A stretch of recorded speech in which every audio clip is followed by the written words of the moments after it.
Hey, what is up guys? Welcome back to the channel and welcome back to Test Drive Unlimited Solar Crown. As you may know, there has been an announcement for the first major update to TDU Solar Crown, which promises to fix the likes of server, game optimization and many more, with over 300 plus bug fixes.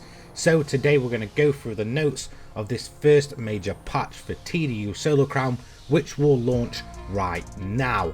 Again, these servers may be under maintenance, so be aware that even when you've downloaded the patch itself for all platforms, that you may have to wait around for the servers to go back online. There is no known ETA on exactly when they're going to be actually bringing those servers back around, so just wait it out, download your patch, and again, as soon as the game loads back up, it should be in a much better place if these fixes are to be believed.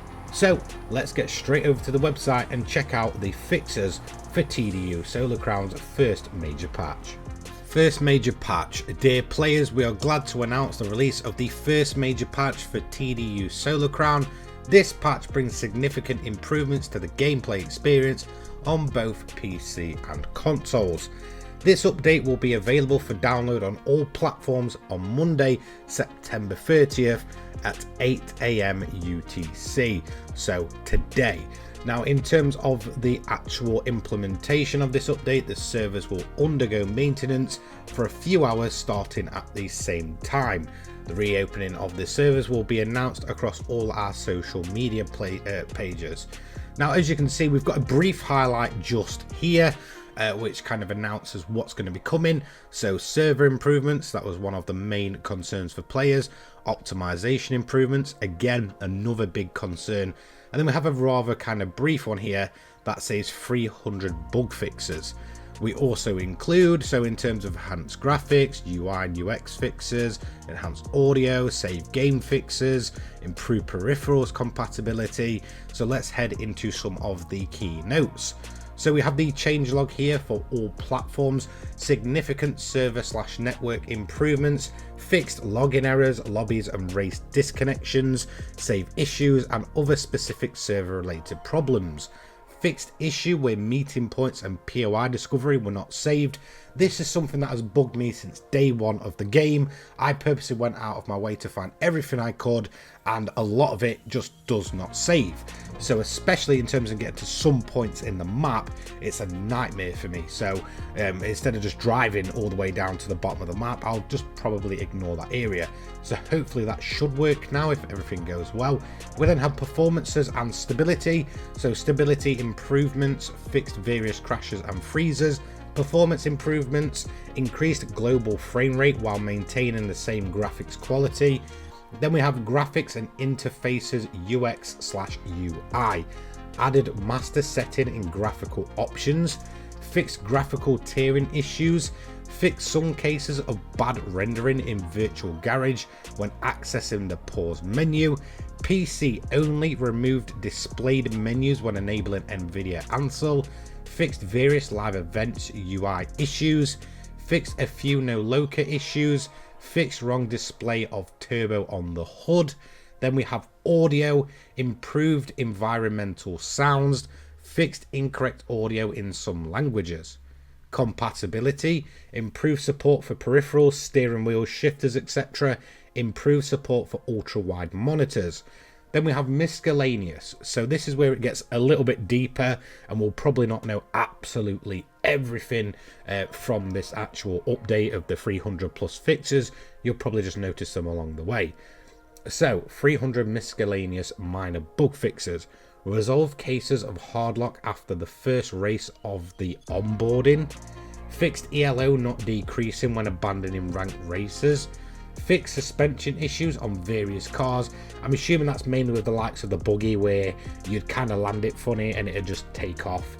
Prevented several cases where players could drive through NPCs in free roam.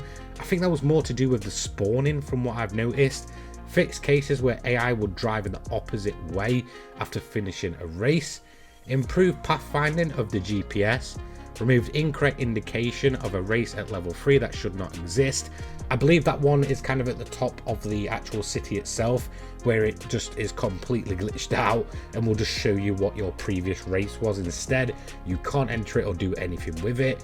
Updated the price of special edition cars. Not quite sure what they're doing here in terms of the special edition cars, but okay.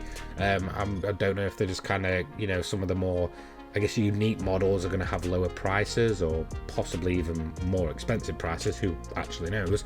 So although the patch fixes the majority of the issues encountered since launch, you may still experience specific bugs. A bit worrying considering there's supposed to be 300 fixes here. Rest assured, we are already working on the next game updates, which will continue to improve the overall quality of TDU Solar Crown. Again, this is where you can just report it, and we also have the launch dev diary and the next steps. So if we can see, this is pretty much what they're on about fixing. So issues encountered at launch and upcoming compensation, offline and solo features, optimization, the start of season 1, crossplay / cross region, AI and the meta. And again, they just go on to explain about their long-term goals as well.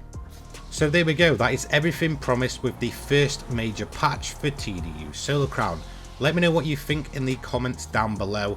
Now, I know a lot of people will probably go off the assumption that all the damage is already done to this title. And don't get me wrong, a lot of the controversies around the launch of the game and a lot of the bugs and some of the missing key features from other TDU games did really do a lot of damage to this title. However, a lot of those things have been promised further down the line, and I think in terms of a first step, if they do kind of keep to that 300 plus bug fixes target for this first major patch, that is definitely something that is taking the game in the right direction. I do think there is a lot of potential in this game, especially long term. And with today's day and age of the ability to actually update titles and ensure that everything is working as intended for as long of a period as possible, I think that's pretty solid. Do I automatically think this first major patch is going to fix everything wrong with the game and it's going to bring everybody back? Absolutely not. Again, like I said, there was a lot of controversy around the launch. I think a lot of damage has been done to this title, but again, as mentioned, in this day and age, there is the chance that games can sort of revive themselves a lot longer down the line. I honestly think in possibly maybe another 6 months to a year, this title could certainly be heading in the right direction. Of course, it is a shame that it launched in the state it did, and it is a shame that, you know, pretty much instantly they're having to kind of go into the game and fix a lot of issues that shouldn't really be there, instead of focusing on that, you know, promised content for the future with the likes of Ibiza and the casinos and all the promised, you know, updates and such.